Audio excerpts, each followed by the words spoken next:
No nii, 10. märts 2026, juba mõne päeva pärast laupäeval 14. märts toimub Liig 11. Minu kõrval on peakorraldaja Kevin Rennu. Tere!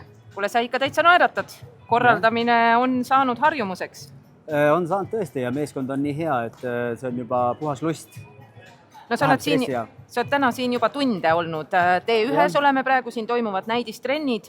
Oleme selles puuris 4 tundi vähemalt. 4 tundi vähemalt. No see tähendab, et asjad on tõesti hästi ja meeskond on tubli. Aga hakkame otsast peale. Miks puur esimest korda või liigil?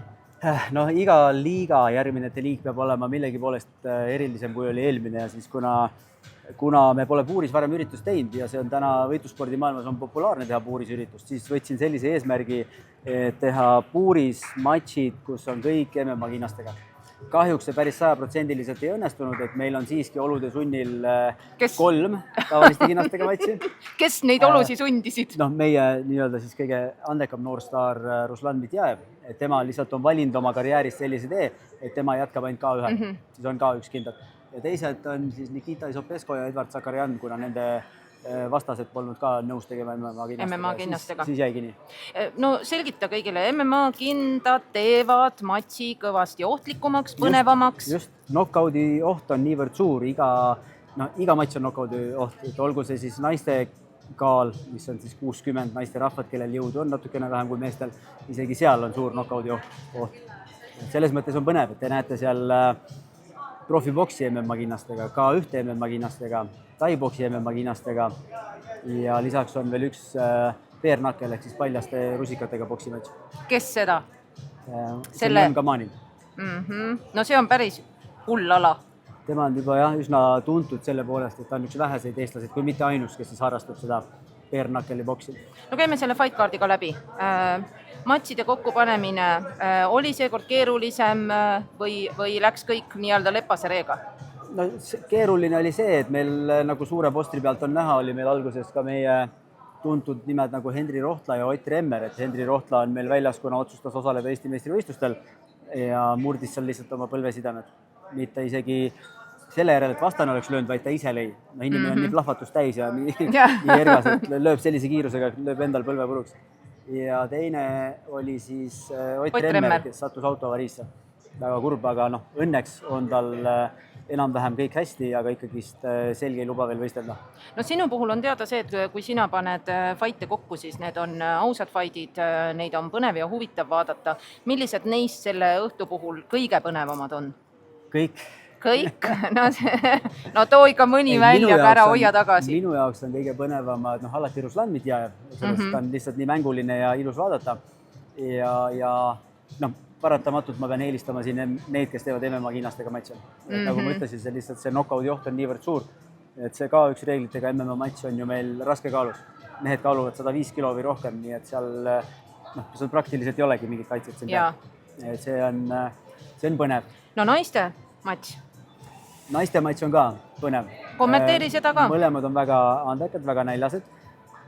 Karoliina tuleb siia puuri, siis 1-0 eduseisuga Aiseli eest, sest ta on võitnud seda Aiselit Est Openi finaalis. Aga nüüd Aiseli eelis on muidugi see, et Aiselil on profikogemust ja ta on võistelnud varem 3-minutiliste raundidega. Karoliina ei ole, Karoliinal on olnud 2-minutilised. 2-minutilised. See on päris suur. Kummal edu ma on? Ja tänu sellele ma annaks väikese edu Aiselile, siia võib piibu peale panna. No ja, aga ennekõike oled sa ikkagi hingelt sportlane. Ja ütleme, alati on eelis ka sellel, kes on underdog, kes on ühe korra kaotanud, siis temal on suurem nälg tulla tagasi. Tulla ja võita. Just. Peamatši, kommenteeri seda ka. Et Ruslan tuleb siia main eventi tegema nüüd ühe kaotuse pealt, mis ta sai eelmine kord meil turniiri finaalis. Kurb kaotus oli, jube valus, see oli tervel saalil oli valus. Ütleme nii, et tema see turniiri finaali kaotus läks puhtalt loosi nahkada. Ta sai nii halva loosi, kui vähegi oleks saanud. Et kõik läks loosiga täpselt nii. Boksi jumal oli teisel poole. Jah, boksi jumal pani ta proovile, aga ta tõesti esines väga hästi. Ja ju kaotas puhtalt selle pärast, et tal olid ju kehali vigastusi täis. Kui see teine mees, kes finaali jõudis, oli ju puhanud ja värske kehaga. Ja nüüd, kas meil on ju see mees ka, kes lõi alles jala pooleks? Jah. Rõutuve liigil. See, kes teeb Eestis esimese K1 reeglitega matši MMA kinnastega. See on mainimist väärt ja nagu ma enne ütlesin, 105+ kilo mehed, et seal piisab ühest väiksest toksust ja matš on läbi. Huvitav või hästi kiire.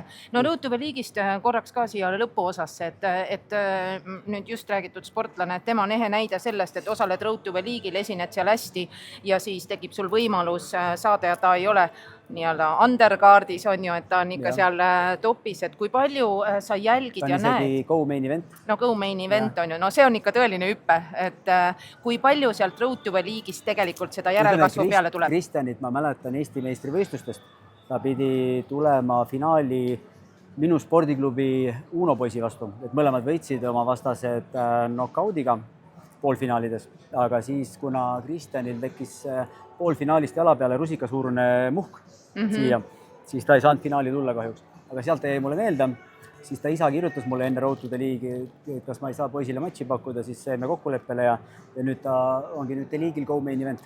No teda ma soovitan ka väga jälgida, seal on peidus palju, nii et seda matši ka. Jah, üks ju potentsiaalne konkurents meie suurele Uku Jürjendalile. No ma seda videot ka liiga Instagramist vaatasin, et kas julgeks minna, no veidi keerutas, aga Uku on muidugi kaugele ära, Tyson Fury treeninglaagris teenib Taimaal. Kuidas on, viplaudasi jagub võib-olla lõpetuseks, miks nüüd viimasel hetkel veel peaks inimesed kohale tulema? Kui sa veel ei teadnud, et meil on nii palju suure knockoudi ohuga matše, siis sa nüüd tead. Seda tasub vaatama tulla. Nii et see tähendab, et tuleb kohale tulla, piletid on müügil Piletilevis ja jälgige siis The League Instagrami kontot Good Fighti, et sealt leiate rohkem infot ja no näeme juba homme siin ja juba laupäeval Tallinna Tondirabas. Jep, näeme.